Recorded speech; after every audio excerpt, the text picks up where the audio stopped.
Olá, seja bem-vindo ao CR News desta quarta-feira, 25 de junho. E vamos começar a edição de hoje falando da queda na temperatura, com os termômetros na casa dos 6 graus. Catanduva bateu nesta quarta-feira o recorde de frio no ano. Isso segundo o Instituto Nacional de Meteorologia, o INMET. A temperatura começou a subir hoje por volta das 9 horas da manhã, quando chegou a 7 graus. Amanhã o dia deve ser um pouco mais quente. A onda de frio que abriu o inverno de 2025 nessa semana deve continuar pelo menos até o fim de semana. E uma mulher de 41 anos teve queimaduras no rosto, tórax e braços após o companheiro dela colocar fogo no corpo da vítima. O crime aconteceu na madrugada de terça-feira em Jales. O caso foi registrado como violência doméstica e tentativa de feminicídio. De acordo com um boletim de ocorrência, policiais que estavam na delegacia ouviram gritos de socorro vindos da rua. Ao localizarem a vítima, constataram que ela estava ferida, sem blusa, e solicitaram o atendimento do SAMU. A mulher foi encaminhada para a unidade de pronto atendimento, a UPA da cidade. O estado dela de saúde é considerado grave. O homem de 36 anos foi localizado em frente a uma unidade de saúde e ele admitiu a intenção de matar a companheira. Ele acabou preso em flagrante por tentativa de feminicídio. A polícia apreendeu com ele um isqueiro e uma substância inflamável em uma garrafa PET, materiais usados no crime. O suspeito passou por audiência de custódia ontem, terça-feira, e permanece preso.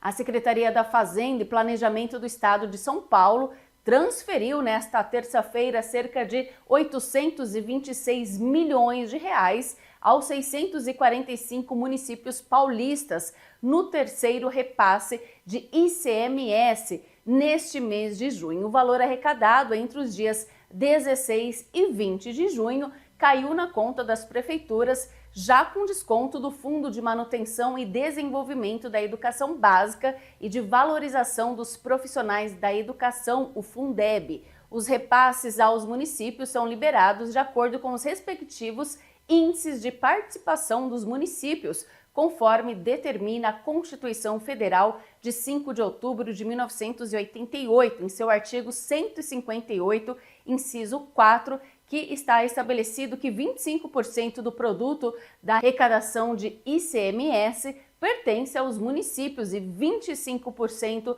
do montante transferido pela União ao Estado referente ao Fundo de Exportação. Catanduva já recebeu no primeiro semestre de 2025 R$41.951.403,49 de ICMS. Já do IPVA foram R$40.988.285,62 desde o começo do ano até agora.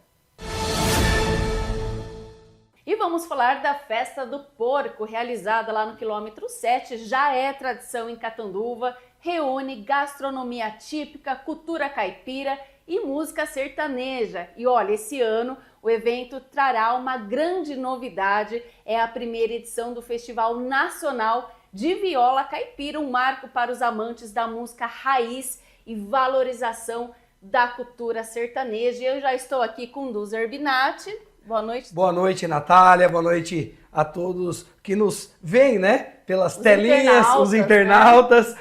É isso aí, é um prazer estar aqui com você mais uma vez falando de evento, coisas boas para a cidade. É isso aí, mais um grande evento que fomenta, né, a nossa cultura raiz e também fomenta o nosso comércio, tanto local lá no bairro Quilômetro 7, né, que é muito importante, quanto as entidades sociais, o pessoal que vai comprar uma roupinha para poder ir no nosso evento. Então, mais um grande evento da Prefeitura Municipal de Catanduva. E já está chegando, né? Já dia está 10. Chegando, já é dia 10 de julho, 2 semanas, né? Daqui 2 semanas. Isso. Os preparativos já estão a mil, o pessoal da estrutura no início da semana já começa a montar, lembrando que temos um espaço lá 100% coberto, a área de shows. Opa, isso é bom. Isso é muito bom, né? Esse friozinho que chegou. Então, o nosso espaço, igual ao ano passado, 100% coberto ali no quilômetro 7, aquela área verde que tem ali do lado do salão, antigo salão de eventos ali, né? Do bairro quilômetro 7. Então, o pessoal pode ir sem medo, vai estar tudo coberto. Tem as entidades sociais. Esse ano teremos na praça de alimentação, além do comércio local com as tradicionais porcadas, né? Por isso que é a festa do porco. Teremos 17 entidades sociais participando na praça de alimentação, deixando essa praça ainda maior, né? Uma praça de alimentação bem estruturada e para receber o público durante aí os 4 dias de evento esse ano, com a novidade, como você bem disse no início, que é o Festival Nacional de Viola Caipira. Como que surgiu a ideia? Natália, em cima do palco ano passado, eu estava lá, eu vi a estrutura, né, que a gente montou, tudo, e aí conversando com o nosso prefeito, Padre Oswaldo, eu virei para ele e falei, padre, é uma judiação o domingo ficar sem nada aqui, os barracões montados, o custo praticamente o mesmo, é pouca coisa Exatamente. que aumenta, e não ter nada no domingo para a família ir lá almoçar, tudo. E é tradição, o pessoal gosta de ir no quilômetro 7 para almoçar lá no Ama domingo. ir lá no domingo, então a gente pegou, falei, padre, precisamos fazer alguma coisa. Caso deu resultado positivo nas eleições, o que o senhor acha da gente fazer um festival de viola caipira? Na hora, ele pegou, veio na cabeça o festival que tinha antigamente, lá no Clube de Campo. Antigamente tinha um festival de viola há muito tempo atrás. Não é da minha época. Eu era bem pequenininho, mas eu lembro. E aí, esse festival de viola era organizado, se eu não me engano, pela Ondas Verdes FM. E aí, era muito popular. Não era você esse que festival. organizava, não, Ainda né? não, eu nem sonhava em organizar evento ainda, eu acho. E tinha esse festival, e ficou parado por muito tempo, e agora a gente vai fazer o nosso, que aí é nacional. A gente teve inscrições, Natália, isso é muito bom falar, várias duplas artistas aqui de Catanduva, porém, tivemos do estado de São Paulo inteiro, tivemos inscrições de Minas Gerais, Olha! muitas duplas de Minas, e tivemos inscrições do Paraná e do Mato Grosso Então tá também. bem famosa a nossa festa. A nossa festa está bem legal. Aí a gente chegou em 15, os selecionadores chegaram em 15, teve mais de 30 inscrições, chegou no número de 15 participantes, né? Para deixar um nível bem bacana do festival também, porque temos jurados Cacique Pajé, Divine Donizete e Roberto e Meirinho, temos que ter um nível alto também para esses jurados, né? E aí dos 15 a gente mandou a confirmação da inscrição deles, 13 confirmaram presença, 2 não poderão participar por logística, né? Mas teremos 13 duplas a partir das 11 da manhã, no domingo, com o almoço servido lá pro pessoal. Dia inteirinho, então, as vai ter entidades música. sociais participando, as empresas que participaram do chamamento público expondo seus produtos lá. Então, no domingo, que é a nossa novidade, que é o primeiro Festival Nacional de Viola Caipira de Catanduva, das 11 da manhã até por volta das 8, 9 horas da noite. Então o pessoal pode ir para almoçar, para jantar. Bacana, vai ser muito tudo lá. legal. E o evento começa então na quinta-feira. Na quinta-feira, com a dupla Lourenço e Lorival. Isso é muito importante, que a gente preza por começar cedo os shows, né? Os eventos da prefeitura, no máximo 11 horas da noite, os shows estão começando. Nesse caso da Festa do Porco, por ser quinta-feira, seu Lourenço e Lorival, que atinge um público, vamos dizer, mais velho, né? Mais adulto, e todo mundo trabalha na sexta-feira também. No dia do Lourenço e Lorival não teremos banda de abertura, dupla de abertura. Nós teremos uma apresentação da Bamuca, nossa banda marcial de Catanduva, a banda municipal, a partir das 8 da noite até as 8h30. 9 horas da noite, 21 horas em ponto, começa o show do Lourenço e Lorival na quinta-feira. Que é o franguinho na panela, né, Natália? Exatamente, para começar muito bem o evento. Começar muito bem. E aí, então, fala um pouquinho da praça de alimentação, o que o pessoal vai conferir e como que essas pessoas que estão, essas entidades, elas conseguiram participar do evento esse ano. Isso, as entidades sociais participam em todos os eventos. Nós temos uma listagem, né, com as associações, que são associações mesmo, né, tudo legalizado, tudo certinho. E aí todos os eventos da prefeitura com shows, que é o Canta Encanta, o Dia das Mães, que trouxemos o Benedito de Paula esse ano, agora a Festa do Porco, o Natal Convida.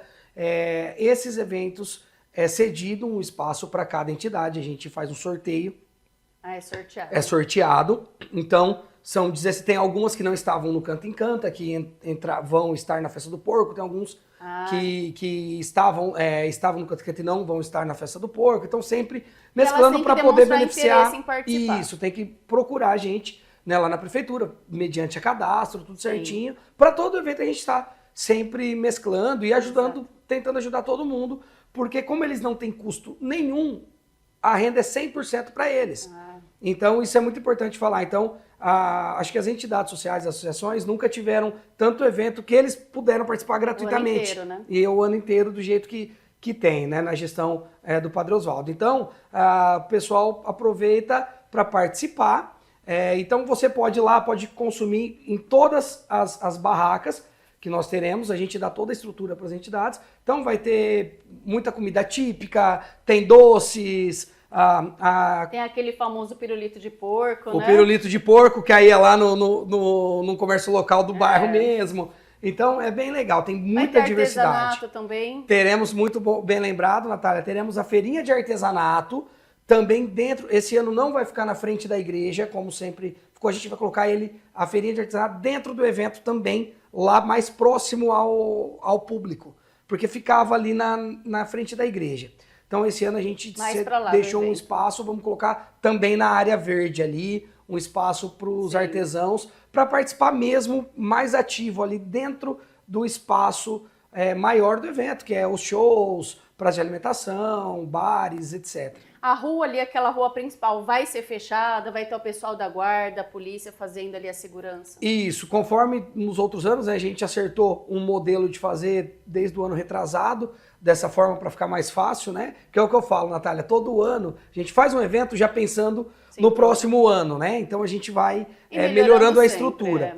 E aí, esse ano sim, vai ter lá a Guarda Municipal e a Secretaria de Trânsito já estão alinhados, né? Para poder deixar um espaço que acho que vem do sentido do Sítio da Uva para o quilômetro 7 ali, passa, mas tudo organizado por eles ali, vai ser divulgado. O mapa também, a gente está tentando uma nova via de acesso ali para quem chega do clube de campo ali, vamos ver se vai dar certo. Estamos ainda em fase de negociações para conseguir isso, para melhorar, né, o fluxo, que é uma grande reclamação do pessoal para chegar até o quilômetro 7, porque lota muito, dá muita gente. Então, fica a dica também do pessoal chegar cedo. Os shows são cedo, a praça de alimentação, 18 horas começa. Na quinta-feira, 20 horas já temos uma atração que é Bamuca, 21 o Lones Lorival. Na sexta-feira teremos o Caio Mota, aqui de Catanduva, né? O menino da sanfona, fazendo a abertura às 8 horas da noite para o Goiânia e Paranaense. Goiânia e Paranaense às 22 horas. No sábado teremos Márcio e Marcos fazendo a abertura, que é daqui de Catanduva também. E Maurício e Mauri, 22 horas também. Nosso show principal não começa após as 22. 22 horas na sexta e no sábado, e na quinta-feira, 21 horas. E no domingo, então, o Festival de Viola Caipira. E no domingo, o Festival de Viola Caipira, a partir das 11 da manhã, vem almoçar lá. A competição começa, as duplas da competição começam a apresentar meio-dia em ponto. Aí vai até 3 horas da tarde. 3 horas tem mais uma apresentação da Bamuca, especial sertanejo. 3h30 tem um pocket show do Divino e Donizete, 3h30 da tarde. Aí volta ao festival por volta das 4h20, 4h30. 17h30 encerra o festival, 18 horas, premiação, pocket show de 30 minutos do Cacique Pajé.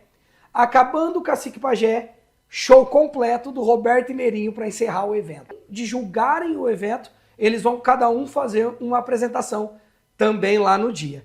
E a premiação é R$30 mil em dinheiro. Primeiro colocado, se eu não me engano, R$10 mil. Aí vai diminuindo. Então, até todos vão receber prêmio em dinheiro. Até do quarto ao 10º colocado é R$1.000. Do 10º ao 13º, R$500. Totalizando R$30 mil em premiação. Mais uma vez, muito obrigada. Eu que agradeço. Parabéns pela organização. Obrigado, viu, Natália? Esperamos todos vocês lá. Vamos lá, de 10 a 13 de julho, Festa do Porco do quilômetro 7. Isso aí. O governo federal anunciou nesta terça-feira mecanismo para que hospitais privados e filantrópicos possam abater dívidas tributárias com a União em troca de atendimento especializado para o Sistema Único de Saúde, o SUS. Unidades de saúde privadas que não possuírem débitos também poderão participar obtendo créditos tributários que poderão descontar em impostos. Os primeiros atendimentos nesse formato devem ocorrer a partir de agosto. As instituições interessadas deverão fazer a adesão no Ministério da Fazenda para o Programa de Transação Tributária. Caberá ao Ministério da Saúde aprovar a oferta, a demanda e distribuição apresentada à pasta, que também vai controlar e avaliar a execução dos atendimentos e conceder um certificado para a obtenção do crédito tributário. O teto para o abatimento de dívidas foi estimado em até 2 bilhões de reais por ano. Já o crédito tributário para obter descontos em impostos ficará limitado a 750 milhões de reais. E vamos falar da sessão da Câmara de ontem. 5 projetos de lei estavam na ordem do dia e todos eles foram aprovados.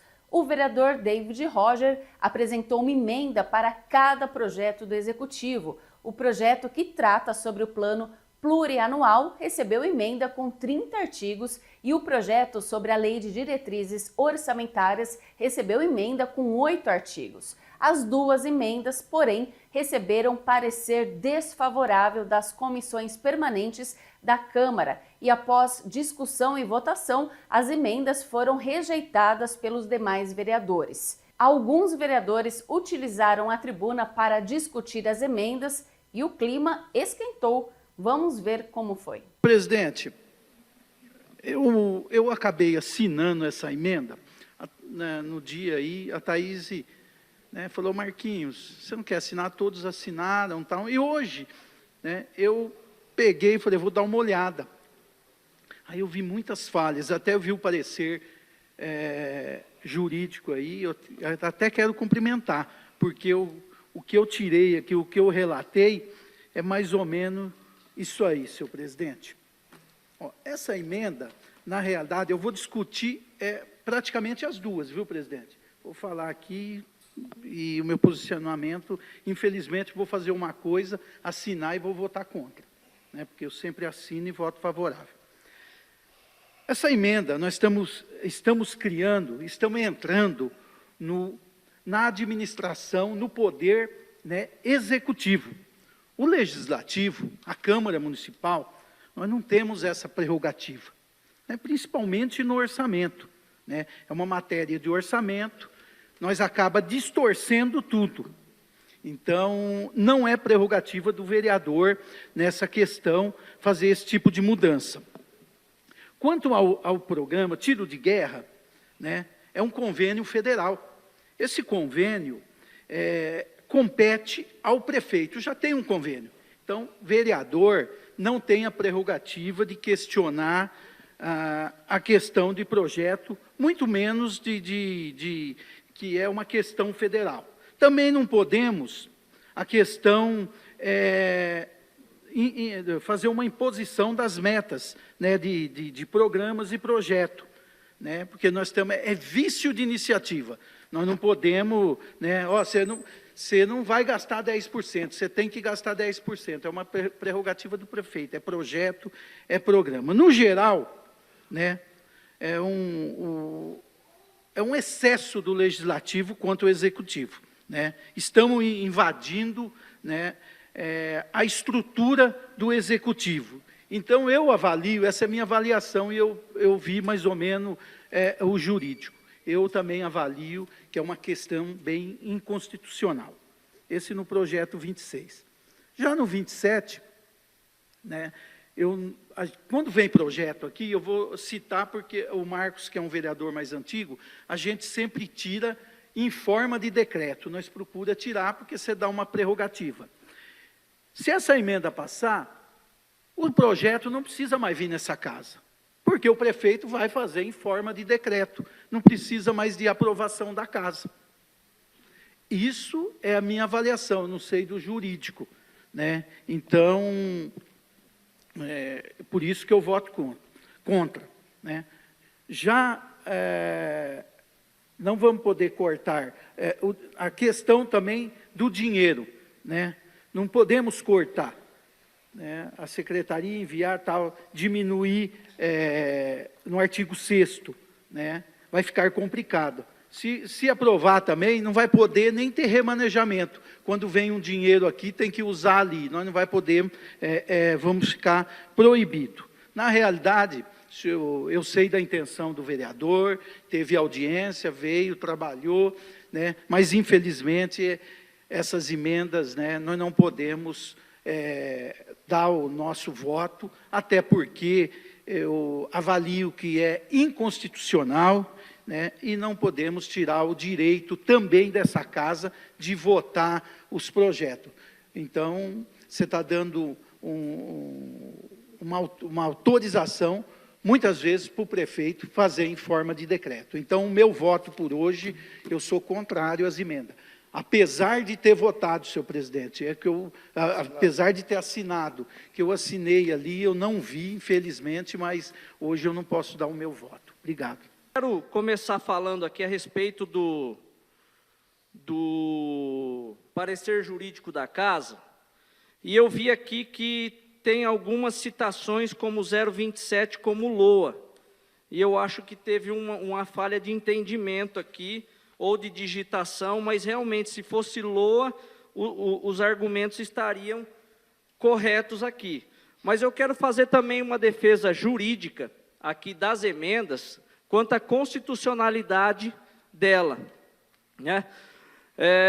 O artigo 166, inciso 3 da Constituição Federal de 88, diz que o Poder Legislativo pode emendar projetos de leis orçamentários, desde que não crie despesas sem indicar fontes, respeite o escopo do projeto original, não invada matérias de iniciativa exclusiva do Executivo. As emendas propostas reforçam o controle democrático e a transparência, detalham metas, indicadores e justificativas já previstas no PPA e na LDO, e não criam programas novos, nem geram despesas novas sem lastros. As alterações propostas não afrontam a autonomia do Executivo, são constitucionais, técnicas e fiscalizadoras, mas sim, não afrontam a autonomia, mas sim qualificam a sua atuação. Na parte jurídica, senhor presidente, nós podemos aqui citar um fundamento constitucional direto, artigo 166, inciso 3, que autoriza o Poder Legislativo a apresentar emendas a leis orçamentárias. No artigo 35 da Lei Orgânica Municipal, reforça a função fiscalizatória da Câmara.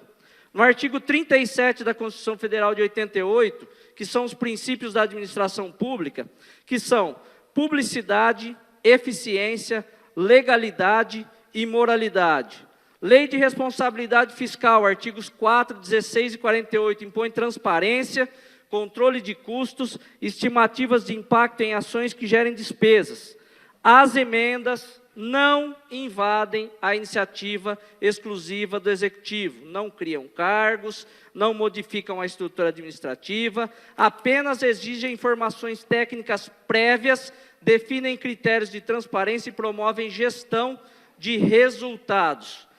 Emendas como a do plano de impacto financeiro ou exigência de notas técnicas, antes de decreto de revisão de metas, qualificam a deliberação legislativa e não substituem. As emendas não limitam o Executivo, apenas impõem critérios objetivos e públicos para atos que impactam diretamente a vida da população. Exigir metas, indicadores e justificativas melhora a gestão pública, evita improviso e combate ao desperdício. Quando nós pensamos nessas emendas, nós pensamos de uma forma técnica. Tanto que nós entendemos e não mudamos R$1 de um lado para outro. Nós não propusemos isso. Porque nós entendemos que o Executivo Municipal foi eleito para que executasse aquilo que os seus eleitores votaram para assim ser. Então, nós não fizemos nenhuma proposta de alteração na parte financeira. Nós entendemos que isso é uma prerrogativa única e exclusiva do Executivo. Poderíamos ter feito emendas para beneficiar alguém, mas nós entendemos que isso pode gerar um clientelismo e tira, sim, a atuação exclusiva do Poder Executivo. As emendas nada mais foram do que mecanismos que dão monitoramento ao serviço público, aperfeiçoamento e acompanhamento. Nós vimos que a educação foi-se criado um sistema que todos que vão na escola passam de ano. Qual foi o resultado? Nós temos jovens no 9º ano indo no ensino médio que têm dificuldade de ler e escrever. A gente somente fazer por fazer, sem medir, sem avaliar, sem ter critérios, não é garantia de que nós teremos boas políticas públicas. Então, essas emendas, elas têm único e exclusivo sentido de monitorar, aperfeiçoar e acompanhar. Construir uma casa sem ter planejamento e metas não é garantia de que fica pronto no tempo certo. Então, nós colocamos ferramentas constitucionais para que nós possamos ter clareza e acompanhar essas ações. Algumas metas que nós citamos, por exemplo, no esporte, nós sugerimos que seja medido o aumento do percentual de unidades esportivas revitalizadas e construídas. Nós vemos hoje muitos locais abandonados, nós precisamos medir a necessidade disso e pontuar quantas nós vamos fazer. Na educação, o aumento da taxa de adequação professor-aluno por nível de ensino. Hoje nós temos muito aluno para pouco professor, nós precisamos medir isso, nós precisamos verificar essas informações. O aumento do índice de percepção da qualidade nutricional da merenda, não é quanto nós vamos oferecer de merenda, mas qual a qualidade desse serviço prestado. Na saúde, o aumento do índice de qualidade percebida no atendimento à saúde. Nós vimos aqui que foi prestado contas, inclusive muito bem explanado pelo secretário da Saúde, o Adriano, que veio aqui, expôs todos os dados, as informações com muita clareza. Foi-se investido 41 milhões de reais no primeiro quadrimestre, na saúde. Mas como nós vamos medir a eficiência desse trabalho? O quanto diminuiu na fila de atendimento? Será que nós estamos garantindo que tem efetivamente remédio nos postos, nas farmácias, as filas de exame? Nós precisamos medir, os medidores, os indicadores nos mostrarão aonde nós devemos ir. Por exemplo, na política social, qual foi a redução das famílias em situação de vulnerabilidade social? No meio ambiente, o quanto nós reduzimos de ocorrência de irregularidades ambientais registradas? No trânsito, quais foram a redução dos acidentes? Qual foi o aumento do índice de satisfação com a mobilidade urbana? Nós precisamos medir isso e colocar metas para que nós possamos melhorar o nosso atendimento. No serviço urbano, qualidade da malha viária, eficiência da iluminação pública, proteção patrimonial, segurança escolar e fiscalização ambiental. Eu simplesmente passar numa escola, fazer uma patrulha, não quer dizer que eu vou reduzir, por exemplo, furto nas escolas e prédios públicos, redução de danos patrimoniais em escolas e prédios públicos, redução da violência escolar, por exemplo, redução de maus tratos a animais, podas irregulares, extração de árvores, descarte irregular de resíduos. Então, meus amigos, nobres vereadores, essas questões foram tratadas tecnicamente, foram estudadas com muita responsabilidade, pensando em ajustar, em garantir que o serviço público chegue com eficiência, para que o dinheiro seja bem empenhado e chegue aonde mais precisa, que são as pessoas que dependem do serviço público. Entendo que a decisão pode ser política e não técnica. Respeito o posicionamento de todos, mas preciso explicar que foi pensado de forma técnica para que chegue o serviço de qualidade na ponta da fila, onde que é as pessoas que mais precisam. Muito obrigado, senhor presidente. Senhor presidente, nós vamos votar hoje 2 projetos relacionados ao orçamento, PPA e a LDO, e nós teremos mais para frente um pouco a LOA. O pessoal que nos acompanha de casa, para o munícipe, muitas vezes nós falamos essa sopa de letrinhas aqui, muitas vezes as pessoas não compreendem. E até para a gente que é vereador, me lembro que quando nós iniciamos aqui os trabalhos, muitas vezes a gente tem dificuldade em compreender, entender o que cada um deles quer dizer, como que eles impactam a vida do munícipe e como que isso interfere no nosso cotidiano. Talvez seja uma das matérias mais importantes que nós temos aqui na casa, porque quando nós votamos esses projetos relacionados ao orçamento, nós estamos dizendo à população como esse dinheiro vai ser investido, como que vai se acontecer esses planejamentos, como cada situação que está relacionada diretamente com os impostos que cada munícipe contribui para a sua cidade, para o Estado, para a União, serão devolvidos em forma de serviço público a todos nós, né, munícipes, contribuintes, agentes públicos, entre outros. O PPA, que é o primeiro, é o projeto plurianual, ou seja, o que nós definimos aqui, as metas e as diretrizes que forem definidas no PPA, elas valerão para os próximos 4 anos, passarão a valer a partir do próximo ano e vai até o primeiro ano do próximo mandato. Ele, então, direciona de forma mais abrangente as diretrizes, né, o governo nele especifica as diretrizes de forma macro, mais abrangentes, sem detalhar especificamente onde vai gastar, onde vai fazer, mas de forma mais direcional o caminho que ele quer percorrer nesses próximos 4 anos. Já, e esse vai ser votado hoje, a LDO, que são as leis, a LDO é a Lei de Diretrizes Orçamentárias.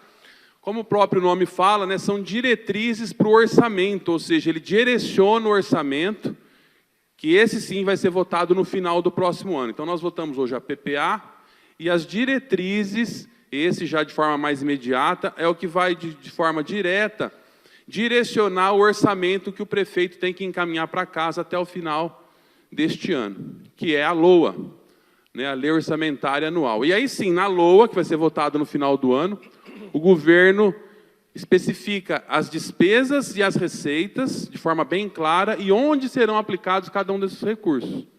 Aí ele fala o quanto vai ser investido na educação, na saúde, no esporte, na cultura, né? Ou seja, ele faz uma previsão de que vai ser arrecadado no próximo ano e especifica onde cada centavo, né, onde cada percentual desse bolo vai ser dividido para aquilo que ele quer fazer na cidade. Pois bem, estamos aqui hoje, então, para votar o PPA, que é um planejamento a médio prazo para os próximos 4 anos, e a LDO, que são as diretrizes. Nós vimos a comissão de orçamento, que é presidida pelo nobre colega David Roger, se empenhar muito na elaboração das suas prerrogativas, como presidente da comissão, como vereador, que foi a elaboração de emendas, realizou reunião com os vereadores, se reuniu também com a sociedade civil, realizando aí as audiências públicas, e nesse trabalho, inclusive eu fiz algumas sugestões, encaminhei ao seu gabinete algumas sugestões que poderiam ser incluídas, né, algumas preocupações, como eu disse, de formas mais abrangentes, porque esse PPA, ele serve como um norte, para onde o governo quer caminhar, para onde ele quer ir, né, sem especificar de forma direta e sem interferirmos diretamente na execução dessas políticas públicas. Eu queria parabenizar o vereador David Roger pelo trabalho que fez, pela minuciosidade de cada item, li as emendas, aceitei assinar, assim como vários colegas, o projeto. Entretanto, nós recebemos alguns pareceres jurídicos da casa, dizendo que nós estávamos excedendo as nossas prerrogativas. Eu mesmo já passei por algumas situações parecidas aqui em votações de projetos meus neste ano, ainda oriundos da gestão passada. E, de forma mais direta, o doutor Leandro, que me assessora no gabinete, passei para ele também esse parecer, e ele também entende, na mesma linha do jurídico da casa, esse excesso, né, de zelo, de preocupação com relação a essas diretrizes. Então, a gente se vê numa situação, um paradoxo, né? Muitas vezes nós queremos contribuir, mas nós temos que ter também a sabedoria de saber também quando recuar, dar um passo atrás, para poder compreender, de fato, até onde nós podemos ir. Então, eu queria, ainda que parabenizando o vereador David Roger pelo trabalho, pela forma como conduziu aqui, também parabenizar o jurídico da casa por nos alertar, o jurídico do gabinete também por nos ponderar sobre essas situações, para que nós possamos, de fato, fazer as alterações, as mudanças, de forma mais precisas e pontuais, sem que excedamos aí pelo qual, né, os limites das prerrogativas pelas quais nós fomos eleitos para representar o povo. Mas, de toda forma, acho super válido as ferramentas de mensuração de resultados. Acho que nós podemos ainda, independente dessas diretrizes estarem específicas ou não, nós temos ferramentas jurídicas dentro do mandato para que cobremos o executivo, através de requerimentos, projetos de lei que melhorem a visibilidade dos gastos públicos, né, a publicidade dos gastos, enfim, a fiscalização efetivamente por parte aqui do Legislativo. Eu acho que, independente de prosperar ou não as emendas, há ferramentas jurídicas, legislativas, para que nós possamos continuar executando nossa missão aqui primária, que é a fiscalização da aplicação dos recursos, para que ela reverta-se de fato, né, os suados impostos e recolhimentos públicos se reverta de fato para a nossa coletividade. Presidente, era isso. Muito obrigado, uma boa noite a todos. Senhor presidente, eu vou me ater só na emenda. Só na emenda. Sim. O que o vereador David Rocha quis dizer aqui, que ele dá o dinheiro para o filho dele, só que ele tranca ele dentro do quarto. Eu não estou mexendo no orçamento. Ele dá o dinheiro, só que ele não deixa ele sair. O que nós temos que ter, senhor presidente, aqui nessa casa, é responsabilidade. E responsabilidade, e fidelidade, e respeito com os vereadores. Eu não vou permitir agindo sorrateiramente aqui dentro. Como eu vi que levaram para o doutor Simval assinar, para o vereador Manuel assinar, sem que ele soubesse o que estava tratando. Assina aqui que está tudo certo, todo mundo concordou. Foi você, Ivan, ou foi você que levou para o Simval? Foi você? Você sabia do que se estava se tratando? Na essência. Você sabia? Na essência. Isso que eu quero saber. Se você sabia, o que você assinou? Porque aqueles que vieram se retratar aqui, é porque assinaram e não sabiam o porquê assinaram. Eu não quero que isso aqui aconteça e não vou deixar. Porque eu jogo limpo, eu jogo de frente, eu jogo na cara e nunca pelas costas. Eu não vou colocar nenhum vereador na saia justa para que aponte o dedo para a minha cara. Eu não vou permitir. E esse projeto aqui, da forma que ele foi feito, ele é eleitoreiro, David. Esse projeto foi feito pelo seu partido, com intenções eleitorais, para travar a administração do Padre Oswaldo. Isso é a verdade. Porque você consegue prejudicar uma administração, colocando emendas que não há possibilidade de ser cumpridas, para você cobrar depois, que não foi feito. É justo isso? O que eu quero dizer? Como disse o ministro Gilmar Mendes, é o rabo balançando o cachorro. É uma atribuição que não é dessa casa. Não é prerrogativa da forma que foi feita. Muito bem observado aqui pelo vereador Gleison e vereador Marquinhos Ferreira, que já foram presidente e sabem da responsabilidade. Assinaram, mas reconhecem que estão errados. Isso aí chama dignidade. Dignidade.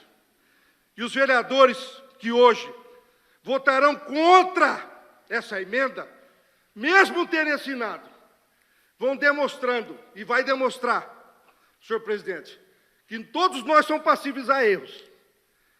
Todos nós. Agora, persistir no erro é burrice. Por isso que eu peço aos vereadores dessa casa e às vereadoras, votem contra essa emenda, senão nós vamos cair na mesmice, sabe do quê? Do tribunal. Mais uma inconstitucionalidade. Essa casa não aguenta mais passar por isso. Essa casa não aguenta mais passar vergonha, doutor Simval, nobre presidente, de ser a Câmara que mais leis inconstitucionais fez no Estado de São Paulo. Por isso que eu peço, mande para o jurídico. O jurídico decide, aí o plenário é soberano. Só que eles fizeram o inverso. Mandaram para o jurídico pediu um tempo que teria que pegar pareceres de fora, que eu tomei esse cuidado e o Márcio sabe disso. Falei, você tem que esgotar todos os meios, Márcio, para não cometermos injustiça. Então, vereador David, o que eu quero dizer, Vossa Excelência? O dia que o senhor quiser fazer alguma coisa, faça o senhor e assina. Não leve os seus companheiros juntos. Porque ficou feio. O senhor manda todo mundo assinar, ou pede, aí protocola o documento, aí vem um parecer contrário do jurídico, onde os vereadores têm que se retratarem. Isso é falta de respeito e consideração. Eu não permito isso. Por isso que eu peço aos seus vereadores lealdade. Lealdade com responsabilidade, para não colocar esta casa de uma forma vexatória nas aprovações de projetos ou seja emendas. Então, senhor presidente, eu peço a votação desta emenda de forma nominal, e peço aos senhores vereadores e vereadoras a rejeição dessas emendas, como já foi aqui citado nessa tribuna. Muito obrigado. E já nas sessões extraordinárias, 3 projetos de lei completaram a pauta dos trabalhos dos parlamentares. Foi aprovado, então, um projeto de lei de autoria do vereador pastor Júlio Zanini, que institui o programa de regularização e incentiva a implantação de plantios de frutas, legumes e hortaliças comunitárias e compostagem no município de Catanduva. Também foi aprovado o projeto de lei de autoria do vereador Carlos Alexandre, o Gordo, do restaurante, que inclui o Check Fest Catanduva no calendário oficial dos eventos. E aprovado também o projeto de lei de autoria do vereador Marcos Cripa, que cria em Catanduva o Dia do Brechó. E olha, vamos ver com a Renata Marques como ela avalia as falas dos vereadores, a votação dessas emendas e também como foi a visita do governador Tarcísio de Freitas em Rio Preto ontem, que ela esteve presente acompanhando a agenda dele na cidade. Boa noite, Renata. Boa noite, Natália. Boa noite a todos que nos acompanham. E vamos começar pela sessão de ontem. Eu vou focar na questão da emenda hoje. E vou contextualizar aqui, fazer um resumo, procurar ser o mais simples possível para aqueles que nos acompanham entender o contexto do meu comentário até o final. Ontem o David Roger apresentou algumas emendas onde tem ferramentas que daria maior transparência e controle do dinheiro gasto ali pelo executivo, ou seja, o dinheiro gasto pelo prefeito. Posteriormente ele coletou algumas assinaturas de vereadores, protocolou e em seguida veio um parecer jurídico dizendo que essa emenda seria inconstitucional, ou seja, a Casa Legislativa, os vereadores, estariam avançando a prerrogativa deles, eles estariam dando um passo maior do que realmente eles poderiam. Seriam ações que não diz respeito a eles a fazer, a legislar. Basicamente seria isso. Alguns vereadores que assinaram a emenda, como no caso do Gleison, subiu à tribuna e explicou, deu um parabéns pelo David, pelo empenho, por tudo o que ele tinha apresentado, mas que ele iria recuar, apesar de ter assinado, depois que viu que seria inconstitucional, deu depoimento que ele também já passou por isso na casa, enfim. Tudo normal, tudo certo até aí. Mas o ponto que me chamou a atenção foi quando o vereador Marcos Cripa subiu à tribuna e apontou o dedo para o David, né, dizendo que o David estava agindo sorretariamente. Ou seja, que ele estava sendo esperto, né, que ele estava induzindo ali vereadores a assinarem algo a seu favor. E por que eu digo isso? Porque ele completa dizendo que os vereadores assinaram um documento sem saber o que estavam assinando. E aí, Natália, a gente tem dois problemas. O primeiro, o David realmente fez isso? Né? Porque se fez, é algo que é incorreto, né? Que não é leal, digamos assim, tanto que o vereador falou de lealdade. Mas o que me chama a atenção não é o que o David fez nesse momento. É a fala do vereador quando ele fala que os vereadores assinaram sem saber a essência do documento. Aí isso é um ponto grave.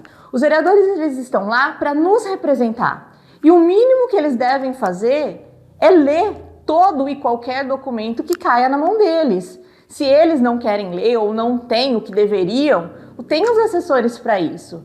Então, vir à tribuna e falar que vereador assinou esse ou qualquer outro documento sem saber o que estava assinando, eu acho que é muito mais grave do que o fato de alguém tentar te induzir a assinar alguma coisa, tá? Porque se eles assinaram esse, outros também foram assinados ou serão assinados. Assim como votos. A gente sabe que tem muitos vereadores ali que votam sem saber nem o que estão votando. Então eu acredito que realmente possam ter assinado sem saber o que estavam assinando. E aí é que está o problema. Até quando os vereadores vão se proteger de algo que fazem, dizendo que assinou sem saber o que estava assinando, que votou sem saber o que estava votando? Eles são pagos para isso, para no mínimo saberem o que estão fazendo lá e nos representar de forma que seja melhor para o povo. Agora, outro ponto que o Marcos Cripa levantou ali é que o David estava apresentando essa proposta como algo eleitoreiro, né? Que ele estava tendo ali uma participação do Novo, que é o partido do vereador, e que aquilo era como uma proposta eleitoreira. Vamos lá. Primeiro que eu gostaria que todos os partidos tivessem uma participação ali nos seus vereadores, que auxiliassem, que dessem um apoio, que conseguissem chegar ali e apresentar algo bom, algo efetivo, algo que tenha realmente efetividade na vida do cidadão, né, do cidadão catanduvense, porque a gente vê ali leis, a maioria das leis, a maioria dos projetos, a maioria das propostas, posso dar inúmeros adjetivos aqui para o que são apresentados, que na maioria das vezes são datas comemorativas, dia não sei de quem, selo não sei do que, e o que isso realmente melhora na vida da população? Eu acho que quase nada, tanto que existem tantas leis lá que nada é colocado em prática, porque a maioria não sabe nem que existe. Já comentamos isso aqui também.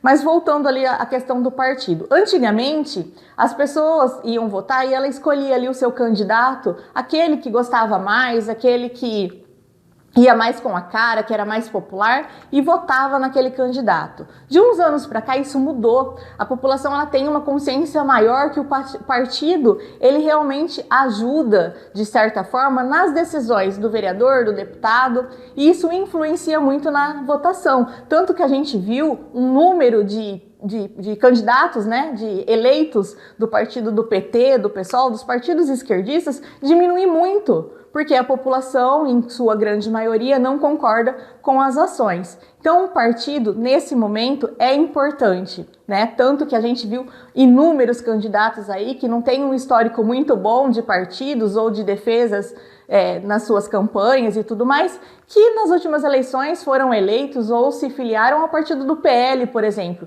que era um partido de direita que tem bastante visibilidade. Então, sim, o partido hoje ele é muito importante e gostaria, sim, que todos os partidos pudessem ter um centro de apoio, de tirar dúvidas, uma assessoria jurídica e aumentasse ali o nível dos projetos apresentados na nossa cidade, na nossa Câmara dos Vereadores. Então, Natália, o que aconteceu ali, né, esses apontamentos de questão eleitoreira, a gente sabe, nós que vivemos aqui dentro da política, sabemos que a eleição acabou, assumiu o cargo, começam-se as propagandas eleitoreiras, né? O candidato, né, o eleito, na verdade, ele ocupa uma cadeira já pensando na próxima eleição. Tanto que os discursos são sempre os mesmos. Não estou pensando nisso, agora eu quero trabalhar pela minha cidade, pelo meu estado, pelo meu governo. Sempre é o mesmo discurso. Só que na primeira oportunidade, essas pessoas estão apoiando um deputado, estão apoiando um presidente, já estão fazendo a sua campanha para a próxima eleição e tá tudo certo, faz parte do jogo político. Então, apontar o dedo que alguém está fazendo campanha eleitoreira, quando você vem gritar e exigir alguma coisa, também é uma campanha eleitoreira.